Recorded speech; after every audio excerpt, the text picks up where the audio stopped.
செங்கல்பட்டு மாவட்டம் திருப்போரூர் அருகே ஆலத்தூர் சிட்கோ பாராமெசிட்டிக்கல் காம்ப்ளெக்ஸில் அமைந்துள்ள குளோபல் ஃபார்மா என்ற கண் சம்பந்தமான மருந்து உற்பத்தி நிறுவனம் அமைந்துள்ளது. இந்த நிறுவனம் மாத்திரைகள், கேப்சூல்கள், கண் சொட்டு மருந்துகள் மற்றும் கழிப்புகள் போன்ற பல்வேறு மருந்துகளை உற்பத்தி செய்கின்றன. மேலும் ஆலத்தூர் குளோபல் ஃபார்மா தொழிற்சாலையில் உற்பத்தி செய்யப்படும் மருந்துகளில் வேஸ்ட் உற்பத்தி கழிவுகளை சட்டவிரோதமாக அதே ஆலத்தூர் கிராமத்தில் காய்லாங்கடை நடத்தி வரும் பாண்டியன் என்பவர் அந்த மாத்திரை கழிவுப் பொருட்களை எடுத்துச் சென்று அதனை தரம் பிரித்து கொண்டு தேவைப்பட்டதை எடுத்துக்கொண்டு தேவையில்லாததை கழிவுப் பொருட்களை ஆலத்தூர் மற்றும் தண்டலம் ஆலத்தூர் குடியிருப்பு பகுதியில் கொட்டப்பட்டு உள்ளார்கள். இதனால் அந்த பகுதியில் வசிக்கும் பொதுமக்கள் பாதிப்படைந்துள்ளதாக குற்றச்சாட்டு வந்துள்ளது. மேலும் கிராம மக்கள் பலமுறை எச்சரித்தும் கூட வாடிக்கையாக குடியிருப்பு பகுதியில் மருத்துவ கழிவுகளை கொட்டி வருவதாக கூறப்படுகிறது.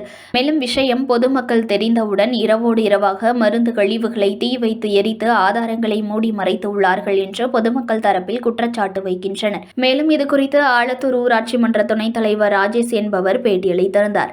அப்போது திருப்போரூர் அடுத்த ஆலத்தூர் சிப்கா தொழிற்சாலையில் குளோபல் ஃபார்மா என்ற மாத்திரை தயாரிக்கும் நிறுவனம் செயல்பட்டு வருகிறது. இந்த நிறுவனத்தில் தேவையில்லாத கழிவுகளை அருகில் உள்ள காய்லாங்கடை நடத்தி வரும் பாண்டியன் என்பவருக்கு கொத்தகை மூலம் எடுத்துச் சென்று குடியிருப்பு பகுதியில் கொட்டப்படுகின்றனர். இதனால் பொதுமக்கள் மிகவும் பாதிப்பு அடைந்துள்ளனர் என்று அவர் கூறினார். மேலும் மாத்திரை கழிவு கலந்த தண்ணீரை குடித்த கால்நடைகள் இறந்துள்ளதாக கூறப்படுகிறது. இந்த சட்டவிரோத செயல்களில் ஈடுபட்ட குளோபல் ஃபார்மா நிறுவனத்தின் மீது மாசு கட்டுப்பாட்டு வாரியம் உரிய விசாரணை செய்து கொட்டப்பட்ட கழிவுகளை அப்புறப்படுத்த வேண்டும் என சம்பந்தப்பட்ட நபர்கள் மீது நடவடிக்கை மேற்கொள்ள வேண்டும் என பொதுமக்கள் மத்தியில் கோரிக்கை எழுந்துள்ளது. இல்லையென்றால் பொதுமக்கள் போராட்டம் நடத்தவும் தயாராக உள்ளார்கள் என்று தெரிவிக்கின்றனர். ஆலத்தூர் ஊராட்சி மன்ற துணைத் தலைவர் ராஜேஷ் ஆகிய நான் இதில் பேட்டியளிப்பது என்னவென்றால், ஆலத்தூர் பகுதியில் சிக்கோல கிட்டத்தட்ட 30க்கும் மேற்பட்ட நிறுவனங்கள் உள்ளது. அதில் global pharma India private limited நிறுவனம் நேற்று முன்தினம் ஆலத்தூருக்கும் தண்டலம் பகுதிக்கும் மையத்தில் காலி இடத்தில் வீணான பொருட்கள், எக்ஸ்பிரி டேப்லெட் மற்றும் பிளாஸ்டிக் பொருட்கள் அனைத்து குப்பைகளையும் எத்தாந்து அந்த பகுதியில் கொட்டியிருந்திருக்காங்க.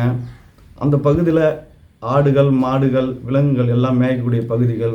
அதை சாப்பிட்டுட்டு நிறைய ஆடு மாடுகள் உயிரிழப்புகள் இழந்திருக்கிறது.